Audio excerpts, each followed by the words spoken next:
खाद्य सर्वदा सतेज थिबा अवस्थारे खाइबाकू परामर्श दियाजाए। मात्र अनेक समय समय बंचाइबाकू और खाद्य नष्ट न करिबा पाई बासी खाद्य मध्य सेवन करिथांती।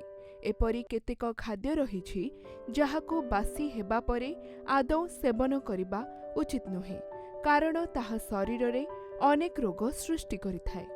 प्रोटीन ने भरपूर अंडा स्वास्थ्य पाई खूब उपकारी, मात्र एहाकू मध्य बासी खाइबा अनुचित। अंडारू तैयारी होइथिबा आमलेट, तरकारी, पराटा आदि को सतेज खाइबा उचित।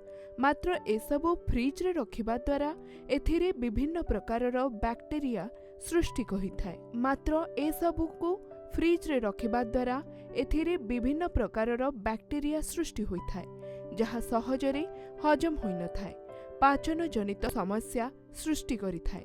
सबुज पनिपरिबा मध्यरे पालंग, मेथी आदिरु तैयारी खाद्य सतेज ही खाइबा उचित। एहाकू फ्रिज रे रखी बासी खाइबा द्वारा पाचन जनित अनेक समस्या सृष्टि करिबा सह बदहजमी, छाती रे जलापोड़ा होइथाए। समय बंचाइबा पाई लोके थरे आलू सिझाई रखि देइथांती। एहाकू 2 ରୁ 3 दिन पर्यंत सेवन करिथांती। एथिरे सृष्टि होइथिबा बैक्टेरिया पेट भितरे अनेक रोग सृष्टि करिथाए।